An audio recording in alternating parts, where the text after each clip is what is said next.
কলকাতায় গেলে ঝালমুড়ি তো অনেকেই খান, বাদাম মাখা কতজন খান? বাদাম মাখা কিন্তু একটা দারুণ জিনিস, কলকাতায় গেলে অবশ্যই ট্রাই করবেন। আমি আজ কলকাতা স্টাইলে বাদাম মাখা রেসিপিটা আপনাদের সাথে শেয়ার করতে এলাম।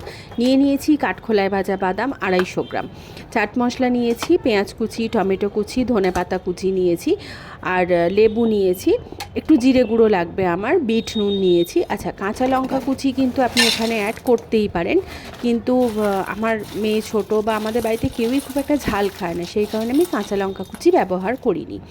এখানে বাদামটা যেটা নিয়েছিলাম একটা বাটিতে নিয়ে ভালো করে রগড়ে নিচ্ছি, যাতে খোলাগুলো সমস্ত ছেড়ে যায়। আর বাদামগুলো গোটা ছিল, যদি সম্ভব হয় বাদামগুলোকে ভেঙে নেবেন। বাদামটা পরিষ্কার করে নিয়েছি। এবার এখানে বিট নুন, পেঁয়াজ, টমেটো, ধনেপাতা, সামান্য একটু জিরে গুঁড়ো, চাট মশলা, লেবুর রস সব কিছুটা অ্যাড করে নেব। তবে এই বাদামটা কিন্তু বেশ ভালো করে পরিষ্কার করতে হবে, কারণ বালিতে ভাজা বাদাম তো বেশ একটু বালি বালি হয়ে থাকে। আর দেখলেন যে বাদামের মধ্যে পচা বাদামও ছিল, তাই বাদামটা কিন্তু অবশ্যই বেছে নিতে হবে, না হলে মুখে যদি পচা বাদাম পড়ে বা কোনো বালি টুকরো পড়ে তাহলে কিন্তু বাদাম মাখার যে স্বাদটা সেটা আর মজার থাকবে না। তো যাই হোক, আমার কথা বলতে বলতে সবটাই মেশানো হয়ে গেছে, দেওয়া হয়ে গেছে। এবার সবটাকে বেশ ভালো করে মিশিয়ে নিচ্ছি।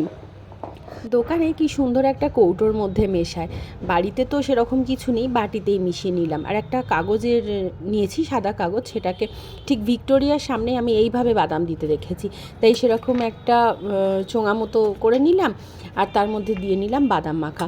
বাড়িতে আজই বানিয়ে ফেলুন, রেসিপি দেখার সাথে সাথে, সব জিনিস তো ঘরেই আছে। আর আমাকে জানান কেমন লাগলো। দেখা হবে নতুন ভিডিওতে। ধন্যবাদ।